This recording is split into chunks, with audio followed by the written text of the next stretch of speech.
Olá, bom dia, você que me assiste, Deus abençoe todo o teu dia no nome de Jesus. Estou feliz por estar aqui com você, com mais uma mensagem do trono da graça. O título da mensagem vai mexer com você, porque o título é A Fé e a Ousadia Vem de Deus. A fé e a ousadia vem de Deus.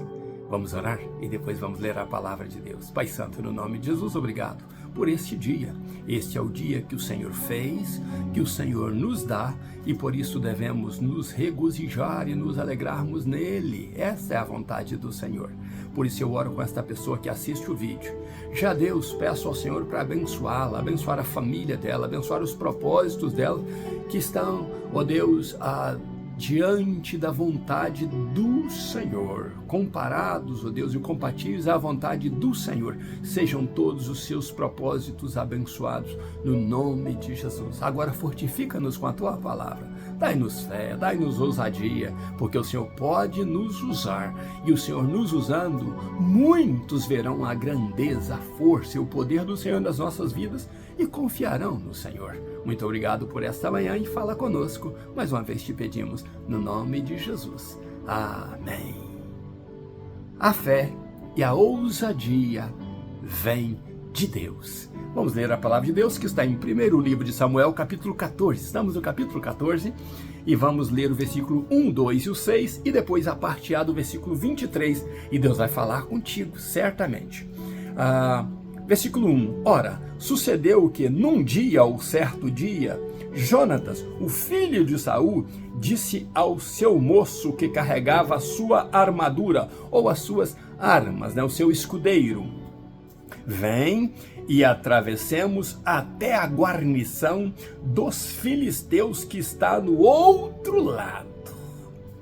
Porém, ele não contou ao seu pai. Jonatas era um homem de segredo, tanto quanto fora Saul, quando não contou os segredos de Deus para o seu tio.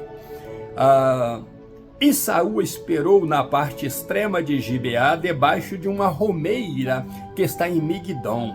Esta romeira era uma árvore que tinha como fosse uma grande saia e podia se abrigar debaixo dela sem ser notado. E abrigava muita gente, olha o número que estava. E o povo que estava com ele era cerca de 600 homens. E Aías, o filho de Aitube, nós não vamos ler o versículo 3. Vamos falar sobre ele, mas não vamos ler. Só no versículo 2. E o povo que estava com ele era cerca de 600 homens. Então lemos agora o versículo 6, que diz assim: E Jonatas disse ao moço que carregava sua armadura: vem e atravessaremos até a guarnição desses incircuncisos, ou deste povo que não tem pacto, não tem aliança com Deus, não obedece ao nosso Deus. Isso dizia Jonas ao seu escudeiro. Pode ser que o Senhor opere em nós, pois não há impedimento para o Senhor salvar por meio de muitos ou por meio de poucos. Que ousadia e que fé é esta de Jonatas, não é? Então vamos ler a parte A do versículo 23, que diz assim, a parte A do versículo 23. Assim o Senhor salvou Israel naquele dia. Assim o Senhor salvou Israel naquele dia. Glorificado, exaltado, poderoso seja sempre o nome do Senhor e respeitado entre todas as nações e entre todos os povos. A fé e a ousadia vêm de Deus. Caminhemos juntos nesse assunto. Vemos na lição passada sobre o pecado de Saul e a repreensão que Samuel deu a ele na meditação passada, que o título foi A Humildade o Levou à Glória ou a soberba o fez cair dela. Saul despencou da glória porque deixou a soberba entrar no seu coração e procedeu como se fosse sacerdote, desobedecendo uma ordem de Deus dada por Samuel a ele, que devia esperar para que Samuel chegasse ali para oferecer os holocaustos e então dar a ele ordem para seguir. Saul desobedeceu, Saul pecou e foi repreendido. Mas você vai perceber que algo acontece com os filisteus uriçados e agora preparando para ir atacar Israel. Aqueles 330 mil homens que Saul tinha começam então a fugir. Os guerreiros começam a fugir, se tornando medrosos. E como dissemos, ia gente para todo lado, para as cavernas, para os penhascos, para as florestas, para todo lado, fugindo. Qualquer buraco que achavam, eles entravam, fugindo com medo da morte. Os soldados valentes agora são medrosos. Alguns até passaram para o lado dos filisteus, né? Se tornaram contra Israel, dizendo aos filisteus: nós somos de vocês agora, somos companheiros teus. Passaram para o lado dos filisteus, e isso está na Bíblia. Porém, Saul tem 600 homens. O último número que nós achamos de Saul era 3.000 homens, 2.000 com ele e 1.000 com Jonatas. Agora ele só tem 600, inclusive o filho dele com ele e o seu escudeiro. Só que Saul comete um outro erro. Saul agora, deixando a soberba operar, pensa que não precisa mais de Samuel e que nem poderá contar mais com Samuel. Então ele pega um da linhagem de Eli, dos filhos de Finéias, da linhagem de Finéias, filho de Eli, aquela mesma geração que foi maldita ali, né, por Deus, que diz que não prosperaria os sacerdotes da linhagem de Eli. Mas Saul pega então Aías e leva Aías vestindo a estola sacerdotal com ele ali entre os 600 homens, para dizer: agora eu não vou mais pecar oferecendo sacrifício a Deus, porque eu tenho um sacerdote. Bom, ali estava Aías, mas percebe-se que Jonatas era muito ousado e tinha muita fé. E então Jonatas escapa deste número, ele sai do meio deles, e a Bíblia diz que Jonatas entra por um desfiladeiro. O que é isso? Havia uma montanha muito alta de um lado e outra muito alta do outro, onde se acampava a guarnição dos filisteus. E o que acontece é que Jonatas chama o escudeiro e fala: vamos passar no meio delas, no vale. Né? E a fé de Jonatas era tanta que ele fez uma prova com Deus, mas o escudeiro dele disse: olha, vá e faça o que tem que fazer, e a minha alma é contigo, eu serei contigo, estarei contigo, estou atrás de você, pode caminhar que eu vou seguir. E Jonatas disse: olha, nós vamos nos deixar ser percebidos por eles. Engraçado é que aí fazia a parte da prova da fé de Jonatas. E Jonatas diz: da boca deles nos virá a resposta positiva ou negativa. Se eles disserem, né, desse jeito, nós esperaremos. Se eles disserem do outro jeito, nós então avançamos. Porque se eles disserem para nós: olha, vocês estão aí, né, saíram das cavernas, etc., nós vamos descer aí e vamos dar em vocês uma lição, e etc., então é sinal de que nós esperaremos, nós não avançaremos. Mas se ele disser: oh, vem até nós e te daremos a lição, e etc., se eles chamarem, então nós vamos, porque é sinal que Deus os entregou nas nossas mãos. Então Jonatas estava dizendo para o escudeiro: a resposta que precisamos, Deus colocará na boca deles, dos filisteus incircuncisos, e nós agiremos segundo esta resposta. Mas Jonatas estava com o escudeiro num vale, entre duas montanhas, entre duas colinas altas. E Jonatas fez com que aquela oração que Davi faz mais tarde, lá no Salmo 23, Jonatas vivesse ali também. E ele foi amigo de Davi, irmão de Davi de sangue, de aliança. E mais tarde, mas ali Jonatas estava exatamente dizendo o seguinte: ainda que eu ande pelo vale da sombra da morte, eu não temerei mal algum, porque tu estás comigo. Jonatas estava ali justamente onde ele poderia morrer, porque era uma guarnição de inimigos contra ele. Mas ele creu. Ele disse: se eles nos chamarem, nós iremos, porque é sinal de que Deus os entregou nas nossas mãos. E o escudeiro estava com ele. O escudeiro abraçou a fé, a ousadia de Jonatas. E lá, os 600, homens que estavam com Saul ali, ou quase 600, o que acontece? Eles não notaram que Jonas havia saído. Não sabemos se Saul estava ali escondido com medo, tentando fugir de um ataque, ou se ali era um ponto estratégico para Saul observar o movimento dos inimigos. Uma coisa ou outra estava acontecendo com Saul, mas o filho dele não estava mais ali. O filho dele estava indo à luta, como fora da primeira vez, e destruiu a guarnição dos filisteus, e por isso uriçou os filisteus, e por isso fez com que os valentes de Israel fugissem todos, abandonando tudo, abandonaram Saul. O que acontece agora é que Jonatas está ali mais uma vez propondo a unção de Deus, o agir de Deus na vida dele. E ele falou exatamente com o escudeiro: não precisa de muita gente. O nosso Deus, ele pode operar em muitos ou em poucos, ele pode nos dar o livramento. E a Bíblia diz que quando os filisteus deram a resposta que Jonatas precisava: vem, nós vamos dar em vocês a lição, ou fugitivos, medrosos.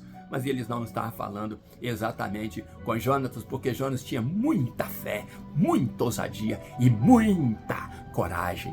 E a Bíblia diz que Jonatas vai de gatinhas, vai passo a passo, e ele e o escudeiro deles, em um acre de terra, um pedaço pequeno de terra, ele ia botando para baixo os seus inimigos, e de gatinhas, de 4 pés, ou melhor, de 4 pés, com as mãos e os pés no chão, caminhando lentamente. O que significa de gatinhas? Como um gato caça a sua caça, a sua presa, não faz barulho, não faz alarde, não faz nada. Ele vai silenciosamente, e com ele a fé no Senhor, seu Deus. E ali então eles derrubam 20 filisteus, os matam, os destrói. E quando os filisteus notam isso e não vê ninguém, o pavor se levantou. O pavor tomou conta dos filisteus, ao ponto deles ficarem tão apavorados, que eles matavam-se mutuamente. A Bíblia diz que eles ficaram confusos, guerreando um contra outro, e fugindo um para um lado, outro para outro lado. E a terra tremeu, o alvoroço foi tão grande, a gritaria foi tão grande, o pavor foi tão grande. Deus provocou um pavor enorme entre os filisteus. Deus estava naquela batalha. Deus estava usando Jonatas, e Deus estava usando o escudeiro dele para fazer tamanha proeza. Mas quem venceu aquela guerra, aquela batalha, não foram somente aqueles 2 homens, foi a grandeza do Deus que Jonatas diz: ele pode operar em muito e pode operar em poucos. Deus não tem limite, não há impossibilidade para Deus. A fé e a ousadia vêm de Deus. Deus precisa deste tipo de homem, Deus precisa deste tipo de mulher, que não vai preocupar em se esconder no meio dos 600, não vai se preocupar em esconder no meio das cavernas, mas que vai estar disposto a fazer prova de Deus, a orar a Deus e a dizer: Senhor, dai-nos uma resposta, e mediante a tua resposta, mediante a tua fala, mediante o teu mover, mesmo que o Senhor use a boca do inimigo para que essa resposta seja convincente a mim, eu irei agir debaixo da tua vontade. Se tu disseres, meu Deus, para ir, eu irei, porque o Senhor me dará a vitória.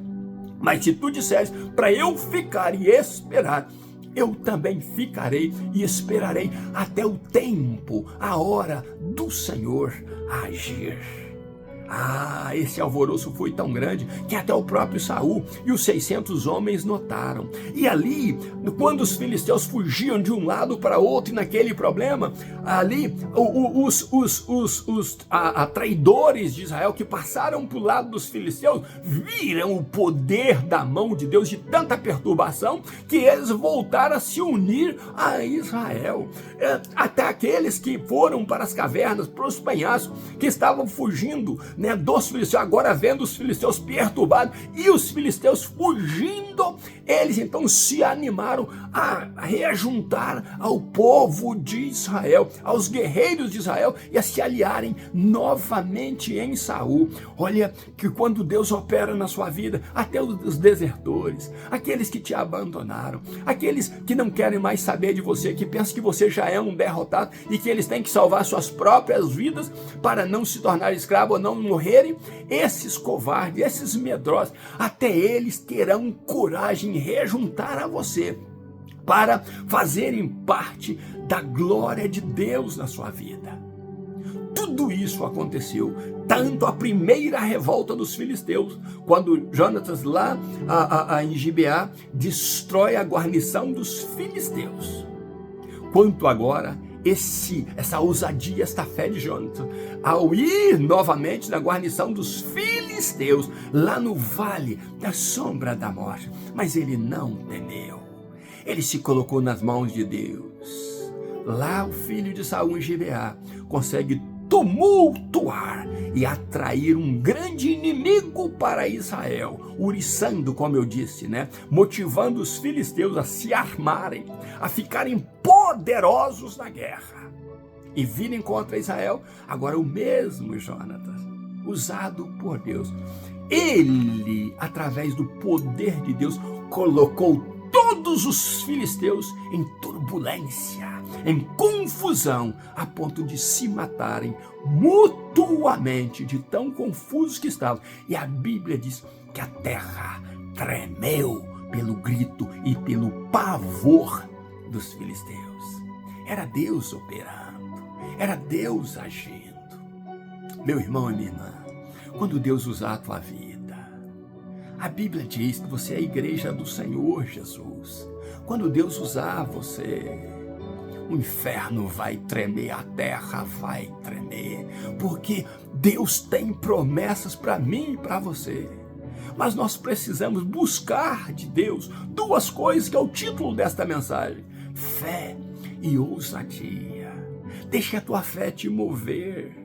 Deixa a tua fé no teu Deus mover você e mover aquele que está com você. Seja corajoso e encoraje aquele que está com você, dizendo a ele: vamos confiar em Deus. Josué um dia disse para o povo: vocês escolhem a quem vocês querem servir, a quem vocês devem buscar, mas eu e minha casa serviremos ao Senhor. Eu e minha casa confiaremos que Deus é o Deus da nossa salvação. Eu e minha casa acreditaremos sempre que Deus é o suprimento das nossas vidas. Ele é aquele que sacia a sede da nossa alma. Se você e eu tão somente acreditarmos que Deus nos chamou para a vitória, para a honra e glória do nome dele, nós seremos mais que vencedores. Mas se nos acovardarmos, se fugirmos para as cavernas, para os penhascos, para as montanhas, para as colinas, para nos escondermos do nosso inimigo, pensando que o nosso inimigo é maior do que o nosso Deus, então nós pereceremos. Saul comete este segundo erro dele, talvez tentando acertar, colocando ali um sacerdote, não sabendo ele que era de linha maldita já, mas pensando que não precisava mais de Samuel, que não podia contar mais com Samuel, por isso ele coloca um sacerdote ali e continua numa série de erros e acertos. Mas Deus tinha ali no meio daquele povo um homem corajoso, filho de Saul, chamado Jonatas.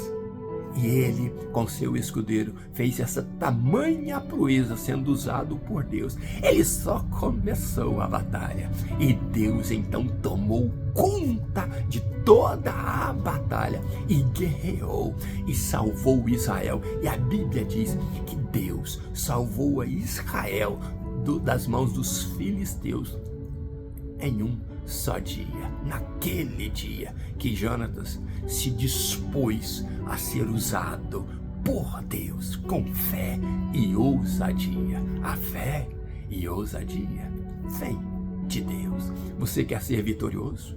Você quer colocar a tua luta, a tua dor, teu sofrimento, tua necessidade, as tuas decepções, as suas ansiedades, a tua depressão, qualquer coisa que esteja acontecendo com você, quer colocar na mão de Deus e orar a Ele, é só ter fé. Ore a Ele e Ele te fará vencedor e vencedora no nome de Jesus. Não tem como perder com Deus. Ainda que você esteja no vale da sombra da morte, não tema mal algum. É a promessa de Jesus: estarei convosco todos os dias, até a consumação dos séculos. Deus abençoe você e família com esta palavra, no nome de Jesus. Ainda nos meus pijamas, buscando a Deus, um grande abraço meu, Pastor Riva Martins. Deus abençoe você e família, no nome de Jesus. E até amanhã, se Deus quiser, fique comigo e vamos meditar juntos na palavra do Senhor. Até amanhã, no nome de Jesus.